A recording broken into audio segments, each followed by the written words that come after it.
Metanoia ministries YouTube ചാനലിലേക്ക് ഏവർക്കും സ്വാഗതം. നമ്മൾ കഴിഞ്ഞ ദിവസം കർത്താവിൻ്റെ വരവുമായിട്ട് ബന്ധപ്പെട്ട് റാപ്ചർ അല്ലെങ്കിൽ ഉൽപ്രവണത്തെക്കുറിച്ചൊക്കെയായിരുന്നു സംസാരിച്ചത്. ഉൽപ്രവണം കഴിഞ്ഞ് ദൈവത്തിൻ്റെ വിശുദ്ധന്മാർ ഇവിടെ നിന്ന് മാറ്റപ്പെട്ട് കഴിയുമ്പോൾ ഇവിടെ കാണുന്ന ആളുകൾ എന്ന് പറയുന്നത് കർത്താവിനെ അറിയാത്തൊരു കൂട്ടം, അതുപോലെ കുറച്ച് നോമിനൽ ക്രിസ്ത്യൻസ് ഇവിടെ കാണും. പേരിലെ ക്രിസ്ത്യാനി എന്ന് പറയും, എന്നാൽ യഥാർത്ഥത്തിൽ ക്രിസ്ത്യാനികൾ ആയിത്തീർന്നിട്ടില്ല, അങ്ങനെ കുറേ പേര്. പിന്നെ ലോക ജനത, യഹൂദ ജനതയും ഒക്കെ ഇവിടെ കാണും. ബാക്കിയുള്ളവരെല്ലാം സ്വർഗത്തിലേക്ക് എടുക്കപ്പെടും. അങ്ങനെ വരുമ്പോഴാണ് ഇവിടെ ഒരു മഹോദ്രവകാലം, 7 വർഷത്തിൻ്റെ മഹോദ്രവകാലം. അത് ഭരിക്കുന്നത് സാത്താനാണ് എന്ന് നമ്മൾ ഇത്തരണത്തിൽ ഓർക്കുക. അതായത് ഈ സാത്താനും ഒരു തൃത്വമുണ്ട്. തൃത്വം എന്ന് പറയുന്നത് ഒരു പൊളിറ്റിക്കൽ ലീഡർ, ഒരു മത ലീഡർ, പൈശാചിയും പിശാചും, ഇതെല്ലാം കൂടെ മൂന്നും കൂടി ചേർന്നുള്ള ഒരു ഭരണമാണ്. മഹാസർപ്പം, മൃഗം. ഇത് വെളിപ്പാട് പുസ്തകം 13-ാം അധ്യായത്തിൽ നമ്മൾ വായിക്കുമ്പോഴേ ഇങ്ങനെയാണ് തുടങ്ങുന്നത്. അപ്പോൾ 10 കൊമ്പും 7 തലയും, കൊമ്പുകൾ 10 രാജമുടിയും, തലയിലെ ദൂഷണനാമങ്ങളുള്ളൊരു മൃഗം സമുദ്രത്തിൽ നിന്ന് കയറുന്നത് ഞാൻ കണ്ടു. ഇത് അപ്പോസ്തലനായ യോഹന്നാന് കിട്ടിയ ദർശനത്തിലാണ്. സമുദ്രത്തെക്കുറിച്ച് നമ്മൾ ചിന്തിക്കുമ്പോൾ ഒരു വലിയ ജനസമൂഹമായിട്ടുള്ള ഒരു മീനിങ്ങിലാണ് സമുദ്രം കാണുന്നത്. അതിൽ ഈ സമുദ്രത്തിൽ നിന്ന് കയറി വന്ന ഈ ജനം മധ്യേന്ന് കയറി വന്ന ഈ ആൻറ്റി ക്രൈസ്റ്റ് എന്ന് പറയുന്ന 10 കൊമ്പുണ്ട്. 10 കൊമ്പ് എന്ന് പറയുന്നത് നോർമലി 10 രാഷ്ട്രങ്ങളിൽ നിന്ന് ഉള്ള ഒരു ഉത്ഭവമായിട്ടാണ് പറയുന്നത്. വേദപണ്ഡിതന്മാർ പറയുന്ന യൂറോപ്യൻ യൂണിയനുമായിട്ട് ബന്ധപ്പെട്ട് ഉള്ള ഒരു 10 രാഷ്ട്രങ്ങളാണ് എന്ന് പറയുന്നു. അതിൽ തന്നെ 7 കൊമ്പെന്ന് പറയുമ്പോൾ 7 കോണ്ടിനെൻ്റ്, എല്ലാ ലോകത്തെയും റെപ്രസെൻ്റ് ചെയ്തുകൊണ്ടാണ് യവൻ കയറി വരുന്നത് എന്ന് കാണുന്നു. അതുപോലെ തന്നെ ഈ മഹാസർപ്പം ത്തിന് 10 രാജമുടിയും ഉണ്ട്. ഈ മഹാസർപ്പത്തിൻ്റെ 10 രാജമുടി എന്ന് പറയുമ്പോൾ 10 അധികാരത്തെയാണ് കാണിക്കുന്നത്. ഇന്ന് നമ്മൾ സംസാരിക്കുന്നത് ഈ ആൻറ്റി ക്രൈസ്റ്റിൻ്റെ ഈ 10 അധികാരത്തെക്കുറിച്ചാണ് ഇന്ന് നമ്മൾ സംസാരിക്കുന്നത്. നമ്മളിത് മനസ്സിലാക്കുന്നത് എന്താ? ശരിക്കും വിശ്വാസികൾക്ക് ഇത് മനസ്സിലാക്കേണ്ട ആവശ്യമില്ല. അതുകൊണ്ട് ഇതിനെക്കുറിച്ച് അധികം പറയുന്നത് ഇത് വിശ്വാസികൾക്കുള്ളതല്ല, ഇത് വിശ്വാസത്തിലില്ലാത്തവർക്ക് വേണ്ടിയാണ് ഇത് പറയുക. കാരണം അവരാണ് അതിൽ കൂടി കടന്നു പോകുന്നത്. വിശ്വാസികളെ സംബന്ധിച്ചിടത്തോളം അവർ ഈ സമയത്ത് ഇവിടെ കാണത്തില്ല. അവർ സ്വർഗത്തിലെ പ്രതിഫലം കർത്താവിൻ്റെ സന്നിധിയിൽ നിന്ന് ഏറ്റെടുക്കുകയാണ്. അവിടെയാണ് കല്യാണ സദ്യ എന്നൊക്കെ പറയുന്ന വിവാഹം നടക്കുന്നു, കുഞ്ഞാടിൻ്റെ കാന്തയുമായിട്ടുള്ള കല്യാണം എന്നൊക്കെ പറഞ്ഞ് കാണുന്ന ഭാഗം അതാണ്. അവിടെ ആ സമയത്ത് വിശ്വാസികളുടെ കാണത്തില്ല, അല്ലാത്തവരാണ് കാണുന്നത്. എന്നാൽ എന്തിനാണിത് പറയുന്നതെന്ന് ചോദിച്ചാൽ, ഇങ്ങനെയുള്ള കഷ്ടങ്ങൾ കൂടി കടന്നു പോകുമ്പോഴേ ദൈവമേ ഞാനിതിൽ കൂടി കടന്നു പോകരുതേ എന്ന് ചിന്തിപ്പാനായിട്ടും നമ്മൾ പ്രോപ്പറായിട്ട് തീരുമാനങ്ങൾ എടുപ്പാനായിട്ടും ദൈവം ഇതിനെ സഹായിക്കണം. അതിനുവേണ്ടി മാത്രമാണ് ഇത് പറയുന്നത്. അതുകൊണ്ട് ഇത് സാത്താനെക്കുറിച്ചുള്ളൊരു പഠനമായിട്ട് നമ്മൾ ചിന്തിക്കേണ്ട. സാത്താനെക്കുറിച്ചും അങ്ങനെ പഠിക്കുന്നതായിട്ടും നമ്മൾ പഠിക്കണമല്ലോ, അത് നമുക്ക് അറിയണമല്ലോ.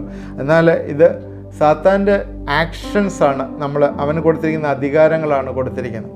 അവന് നേരത്തെ തന്നെ അധികാരങ്ങളുണ്ട്, ലോകത്തിൽ അധികാരങ്ങളുണ്ട്. അവന് ആദ്യമേ തന്നെ വീണു പോയവനാണ്. 3-1 ദൂതഗണത്തെയും കൂട്ടി അവരെ ഡിസീവ് ചെയ്ത് അവൻ്റെ കൂട്ടത്തിലാക്കിക്കൊണ്ട് ആ സ്വർഗത്തിൽ നിന്ന് ചാടിയ ഒരു ലൂസിഫർ ആണ് മഹാസർപ്പം. ലൂസിഫറാണ് അത് തൻ്റെ ശക്തിയും സിംഹാസനവും അധികാരവും എല്ലാം ഈ മൃഗത്തിന് കൊടുക്കുകയാണ്. മൃഗം എന്നിവിടെ വീക്ഷിച്ചിരിക്കുന്ന ആൻറ്റി ക്രൈസ്റ്റാണ്. അത് ജനസമൂഹത്തിൽ നിന്ന് പൊങ്ങി വരുന്നു. അതായത് ആദ്യം വരുന്ന അവൻ ചെയ്യുന്ന കാര്യങ്ങൾ എന്തൊക്കെയാണ് നമ്മൾ ചെയ്യാൻ പോകുന്നത് എന്ന് ഉള്ളത് നമുക്ക് ചിന്തിക്കാം. നമ്മൾ ഈ ലോകത്തിന് വരുന്ന നാശങ്ങളെക്കുറിച്ച് നമ്മൾ സെപ്പറേറ്റായിട്ട് അവൻ ചെയ്യുന്ന 21 ആക്ഷൻ നമ്മൾ പഠിക്കുന്നുണ്ട്. നമ്മളിപ്പം ചിന്തിക്കുന്ന അധികാരത്തെക്കുറിച്ചാണ്. 21 ആക്ഷൻ അവൻ ചെയ്യുന്നുണ്ട്. അന്നേരം ആ ആക്ഷൻ ഓരോ മുദ്രകൾ പൊട്ടിക്കുമ്പോഴും ഓരോ കാഹളം ഊതുമ്പോഴും ഒക്കെ വരുന്ന ഭൂമിക്ക് വരുന്ന പ്രയാസങ്ങളും ബുദ്ധിമുട്ടുകളുമാണ്. അത് യവൻ ചെയ്യുന്നതാണ്, അത് നമ്മൾ പഠിക്കുന്നുണ്ട്. എന്നാൽ യവൻ ഇപ്പോഴേ ഉള്ള അധികാരത്തെക്കുറിച്ചാണ് പറയുന്നത്. ആദ്യം വെളിപ്പാട് പുസ്തകം 6-ാം അധ്യായത്തിൽ യവന് എന്താണ് ഉള്ളതെന്ന് ചോദിച്ചാൽ അവൻ സമാധാനം എടുത്തു കളയുന്ന ഒരു വ്യക്തിയാണ്. സമാധാനം എടുത്തു കളയുന്നു. വെളിപ്പാട് പുസ്തകം 6-ാം അധ്യായത്തിലെ 4-ാം വാക്യത്തിൽ ചുമന്നതായ ഒരു കുതിര പുറപ്പെട്ടു, അതിന് പുറത്തിരിക്കുന്ന മനുഷ്യൻ അന്യോന്യം കൊല്ലുവാൻ തക്കവണ്ണം ഭൂമിയിൽ നിന്ന് സമാധാനം എടുത്തു കളയേണ്ടതിന് അധികാരം ലഭിച്ചു. ആ ഒരു വലിയ വാളും അവന് കിട്ടി. നമുക്കറിയാം, ഈ പരിശുദ്ധാത്മാവ് ഈ ലോകത്തുനിന്ന് മാറ്റപ്പെടും. കാരണം ദൈവസഭയിലാണ് പരിശുദ്ധാത്മാവ് ഉള്ളത്. അതിന് പരിശുദ്ധാത്മാവ് ഇല്ലാതെ ഇരിക്കുന്ന ഒരു സാഹചര്യത്തിൽ ലോകത്തിലെ വലിയ ഒരു കാവോസ് ഉണ്ടാവും. ദൈവത്തിൻ്റെ മക്കൾ ഇവിടുന്ന് പോയി കഴിയുമ്പോൾ പിന്നെ എന്താണ്, അവന് ഫ്രീ ആയിട്ട് ഭരിക്കാനായിട്ട് ലോകത്തെ കിട്ടുകയാണ്. നേരത്തെ പറഞ്ഞു അവന് അധികാരം കൊടുത്ത കാര്യം പറയുന്നു. 13-ാം അധ്യായത്തിൽ അവന് അധികാരം കൊടുത്തായിട്ട് പറയുന്നുണ്ട്. റെവലേഷൻസ് വെളിപ്പാട് പുസ്തകം 13-ാം അധ്യായത്തിൻ്റെ 5-ാം വാക്യത്തിൽ വമ്പും ദൂഷണവും സംസാരിക്കുന്ന വായ അവന് ലഭിച്ചു, 42 മാസം പ്രവർത്തിപ്പാൻ അധികാരവും ലഭിച്ചു.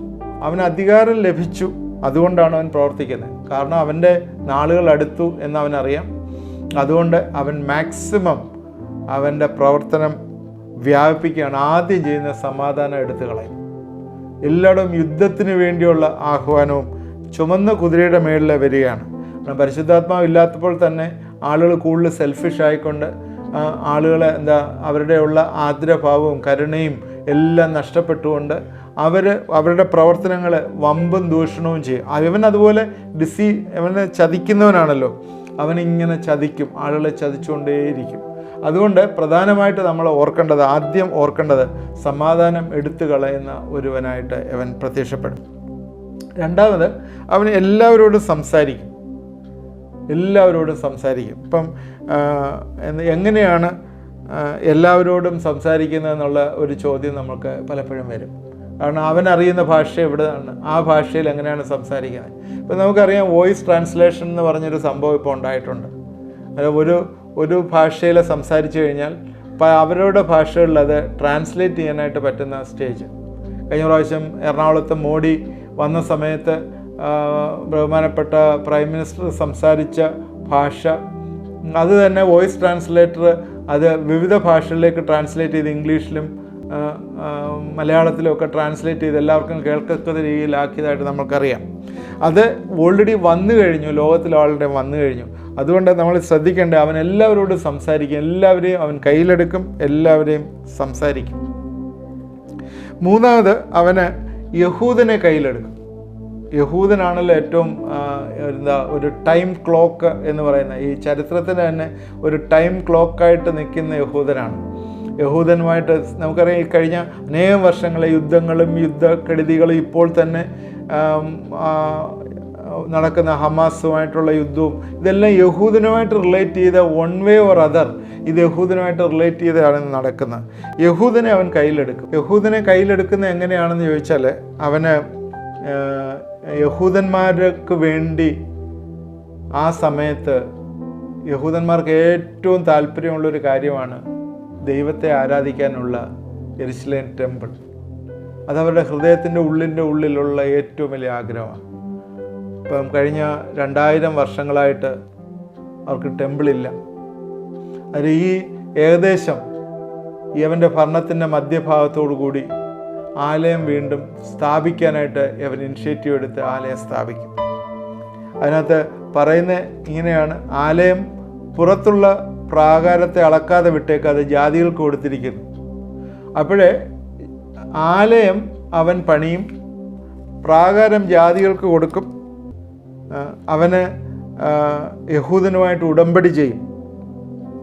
യഹൂദന്മാരുടെ ഇപ്പോൾ ഇരിക്കുന്ന അറിയാം, അവരുടെ വിലാപം മതിലിൽ അവർ പോയി നിലവിളിക്കുകയും കരയുകയൊക്കെ ചെയ്യുന്നതെല്ലാം അറിയാമല്ലോ. ഇപ്പോഴത്തെ പുതിയ കണ്ടുപിടുത്തം അനുസരിച്ച് വിലാപത്തിൽ നിൽക്കുന്നിടത്തായിരുന്നു അതിൻ്റെ യെരുശലേം ടെമ്പിളിൻ്റെ സ്ഥലമെന്നും, എന്നാൽ ആ ബാക്കിയുള്ള അലക്സയൊക്കെ നിൽക്കുന്ന സ്ഥലം അതിൻ്റെ പ്രാകാരമാണെന്നും ഒക്കെയുള്ള പുതിയൊരു ചിന്തകൾ ഇപ്പോഴും വന്നിട്ടുണ്ട്. അതുകൊണ്ട് ഈ ആൻറ്റി ക്രൈസ്റ്റ് യഹൂദന്മാരെ കയ്യിലെടുത്തുകൊണ്ട് അത് പണിയും. അതുകൊണ്ട് ഇവൻ മെസ്സിയ എന്ന് പറഞ്ഞിട്ട് യഹൂദന്മാരത് സ്വീകരിക്കും. അവരെ കാരണം അവരെ പണിയാനായിട്ട് സഹായിച്ചു, അതുകൊണ്ട് ഇവനൊരു മെസ്സിയ എന്ന് പറഞ്ഞിട്ട് സ്വീകരിക്കും. കാരണം അവർക്ക് ദേവാലയം പണിയാനുള്ള എല്ലാ ഒത്താശയും ചെയ്തു കൊടുക്കുന്നതുകൊണ്ടാണ്. മൂന്നാമത്തെ അവന് കൊടുത്തിരിക്കുന്ന ആക്ഷൻ ഇവരെ യഹൂദന്മാരെ കയ്യിലാക്കുക എന്നുള്ളൊരു വലിയ ആക്ഷനാണ്. നാലാമത് അവൻ ചെയ്യുന്നതെന്ന് വെച്ചാൽ ഏറ്റവും പ്രധാനമായിട്ടുള്ള കൈവിടപ്പെട്ടു പോയ ക്രൈസ്തവ സഭയെ അവൻ കയ്യിലെടുക്കും. നമുക്കറിയാം ഈ റപ്ചറിൽ എല്ലാ ക്രൈസ്തവ ആളുകളും മേലോട്ട് ആകാശങ്ങളിൽ എടുക്കപ്പെടുകയില്ല. ഇവിടെ ഒരുപാട് പേര് നോമിനലായിട്ടുള്ളവർ കാണും. കാരണം വർഗീയമായിട്ടുള്ളവരെ ചിന്തിക്കുന്നവരെ, അല്ല ക്രിസ്തീയ ആരാധന ഇല്ലാത്തവരെ, വിഗ്രഹങ്ങളുടെ പുറകെ പോകുന്നവരെ, പല ആചാരങ്ങൾ ബൈബിളിനേക്കാളും കൂടുതൽ ആചാരങ്ങൾ അനുഷ്ഠാനങ്ങളിൽ പോകുന്നവരെ, കർത്താവിൻ്റെ രക്തത്താൽ വീണ്ടെടുക്കപ്പെടാത്ത എല്ലാവരും തന്നെ ഇവിടെ കാണും. അങ്ങനെ ഒരു വലിയൊരു ഗ്രൂപ്പ് ഉണ്ടാവും. അവൻ അവരെ കയ്യിലെടുക്കും. വെളിപ്പാട് പുസ്തകം 17-18 അധ്യായങ്ങളിലെ മൃഗത്തിൻ്റെ ആധിപത്യവും മൃഗത്തിന്മേൽ സ്ത്രീ ഇരിക്കുന്ന കാര്യവും എല്ലാം പറയുന്നുണ്ട്. ഇതെല്ലാം കാണിക്കുന്ന കാര്യം എന്ന് വെച്ചാൽ അവരെ കയ്യിലെടുക്കും എന്നുള്ള നാലാമത്തെ അവന് കൊടുക്കുന്ന അധികാരം അതാണ്. പെട്ടെന്ന് പറഞ്ഞു പോട്ടെ. അഞ്ചാമത്തെ അവന് കിട്ടുന്ന അധികാരം ഫുഡ് ഡിസ്ട്രിബ്യൂഷൻ ആണ്. അതിനകത്ത് വെളിപ്പാട് പുസ്തകം 6-ാം അധ്യായത്തിൻ്റെ 5, 6, 7 വാക്യങ്ങളിലെ അവൻ്റെ ഒരു പ്രത്യേക ലൈസൻസിലെ ഫുഡ് ഡിസ്ട്രിബ്യൂഷൻ അവൻ നിയന്ത്രിക്കും. വേറൊരു രീതിയിൽ പറഞ്ഞാൽ സമ്പദ്ഘടനയെ തന്നെ അവൻ നിയന്ത്രിക്കും. ഇപ്പം നമുക്കറിയാം ഈ ക്രെഡിറ്റ് കാർഡുകൾ വന്നതിന് ശേഷവും ഓൺലൈൻ ട്രാൻസാക്ഷൻ വന്നതിന് ശേഷവും പാസ്വേഡ് വെച്ചിട്ട് കാര്യങ്ങളെ ചെയ്യാനും, അതുപോലെ ഇപ്പം തന്നെ റേഷൻ ഷോപ്പിൽ പോലും ആ രീതിയിൽ ഫീഡ് ചെയ്ത് സ്വൈപ്പ് ചെയ്താണല്ലോ കാര്യങ്ങൾ ചെയ്യുകയൊക്കെ ചെയ്യുന്നത്. റേഷൻ ഡിസ്ട്രിബ്യൂഷനൊക്കെ അതെല്ലാം ഒരു നിഴലായിട്ട് വരുന്ന കാര്യങ്ങളാണ്. ആൻറ്റി ക്രൈസ്റ്റ് ഭരണത്തിന് വേണ്ടി ഒരുക്കി കഴിയുന്ന സമയങ്ങളാണ്. അതുകൊണ്ട് ആ ഒരു രീതിയിലെ സമ്പദ്ഘടനയും അവൻ കൈകാര്യം ചെയ്യും. ലോകത്തിൻ്റെ സമ്പത്ത് മുഴുവൻ അവൻ്റെ കയ്യിൽ വരും. അത് അഞ്ചാമത്തെ കാര്യം അതാണ്. ആറാമത്തെ കാര്യം 3.5 വർഷം കഴിയുമ്പോൾ അവൻ ദേവാലയത്തിൽ കയറും. 3.5 വർഷം കഴിയുമ്പോൾ അവൻ ദേവാലയത്തിൽ കയറും. അവൻ ദൈവമാകണം എന്ന് ഡിക്ലെയർ ചെയ്യും. ബൈബിളിൽ ഒരുപാട് ഭാഗങ്ങളുണ്ട്. ഞാൻ ചില വാക്യങ്ങൾ വായിച്ച് കേൾപ്പിക്കാം. ദാനിയേൽ പ്രവചനം 9-ാം അധ്യായത്തിൻ്റെ 27-ാം വാക്യത്തിൽ ഇങ്ങനെയാണ്: അവനൊരു ആഴ്ചവട്ടത്തേക്ക് പലരോടും നിയമത്തെ കഠിനമാക്കും. ആഴ്ചവട്ടത്തിൻ്റെ മധ്യേ അവൻ ഹന്നയാകവും ഭോജനയാകവും നിർത്തലാക്കി കളയും. മ്ലേച്ഛതകളുടെ ചിറകിന്മേൽ ശൂന്യമാക്കുന്നവൻ വരും. അപ്പോഴിവിടെ കാണുന്നത് ആഴ്ചവട്ടത്തിൻ്റെ പകുതിയാകുമ്പോൾ ഈ ദേവാലയത്തിലെ യാഗങ്ങളൊക്കെ നിർത്തിയിട്ട് അവൻ പറയും എന്നോട് പ്രാർത്ഥിക്കണമെന്ന് പറയും.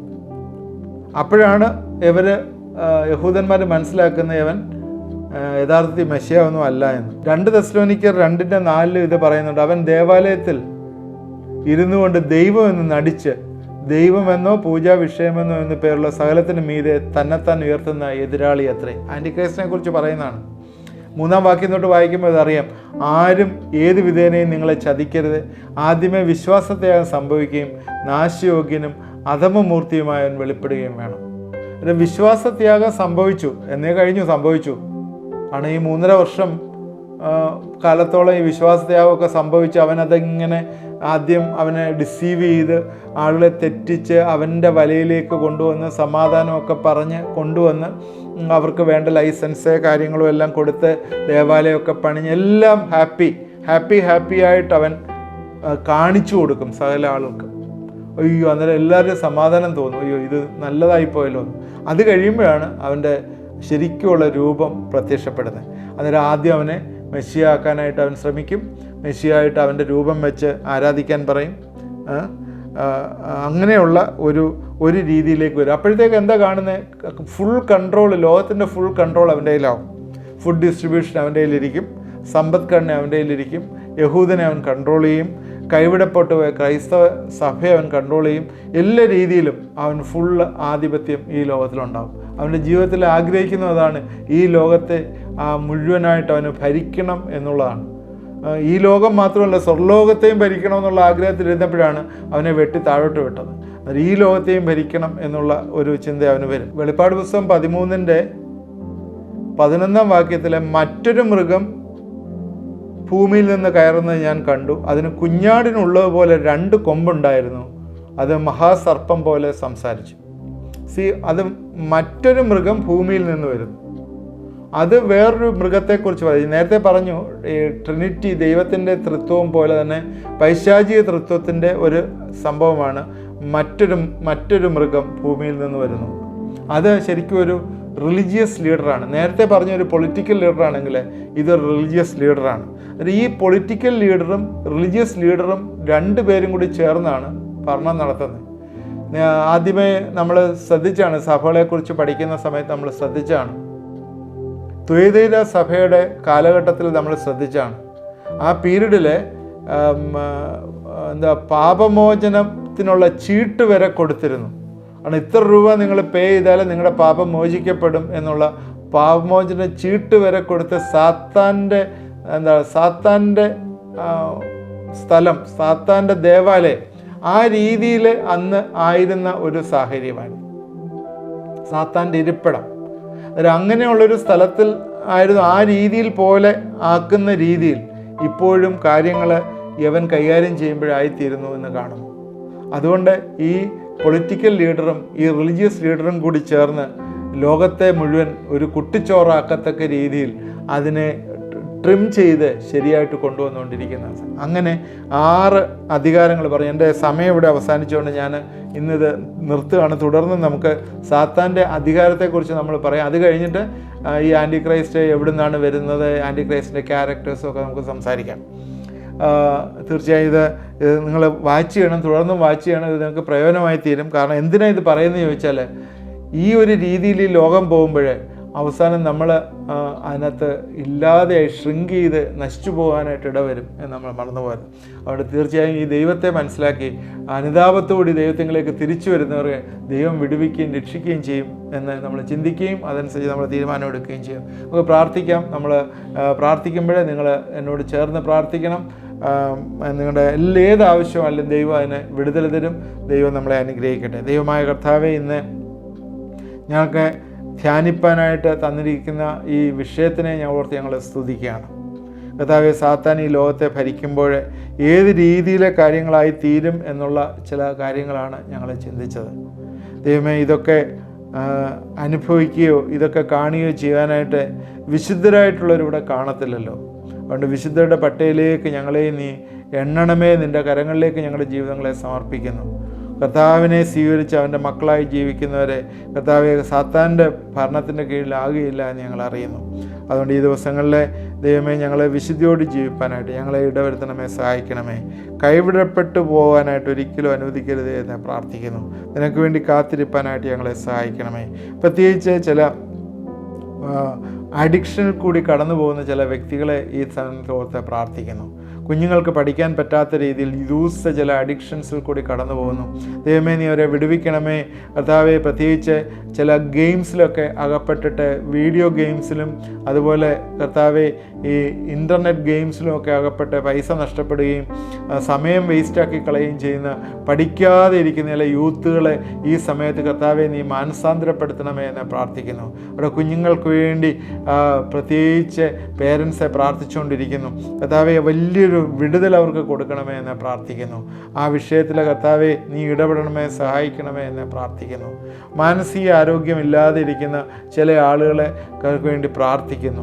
ദൈവമേ, നീ വലിയൊരു വിടുതൽ ഈ ദിവസങ്ങൾ കൊടുക്കണമേ എന്ന് പ്രാർത്ഥിക്കുന്നു. അനേകം നാളുകളായിട്ട് ഗുളിക കഴിക്കുന്നുണ്ട്, എന്നാൽ രാത്രിയിൽ ഉറങ്ങാൻ പോലും ശരിക്ക് പറ്റാതെ പേടിച്ച് സ്വപ്നങ്ങൾ കാണുകയും അതുപോലെ ഹാലൂസിനേറ്റഡ് ആയിട്ടുള്ള ചിന്തകളിൽ വിഷമിക്കുകയും ഒക്കെ ചെയ്യുന്ന ചില വ്യക്തികളെ കർത്താവെ ഇന്ന് രാത്രികാലം നീ വിടുവിക്കണമേ എന്ന് പ്രാർത്ഥിക്കുന്നു. എൻ്റെ കരങ്ങളിലേക്ക് ഏൽപ്പിക്കുന്നു. കർത്താവെ, പൈശാചിക എല്ലാ അറ്റാക്കിൽ നിന്നും വിടുവിച്ച് വേണ്ടതായിട്ടുള്ള നന്മകളാൽ നിറയ്ക്കുകയും അനുഗ്രഹിക്കുകയും ചെയ്യണമെന്ന് പ്രാർത്ഥിക്കുന്നു. പ്രാർത്ഥന കേട്ടോർത്ത് സ്തോത്രം. യേശു ക്രിസ്തുവിൻ്റെ നാമത്തിൽ പ്രാർത്ഥിക്കുന്നു. കേൾക്കുമാറാകണമേ. ആമേൻ. തുടർന്ന് ഇത് വാച്ച് ചെയ്യണം. നമ്മൾ കഴിഞ്ഞ ഈ സാത്താൻ്റെ ഭരണത്തെക്കുറിച്ച് പറയുന്നതാണ്. അവന് 10 അധികാരം കൊടുത്തതിനകത്ത് 5-6 എണ്ണം നമ്മൾ പറഞ്ഞത്. ബാക്കി ഇനിയും പറയാനായിട്ടുണ്ട്. ദൈവം കാണണം. ദൈവം നമ്മളെ അനുഗ്രഹിക്കട്ടെ.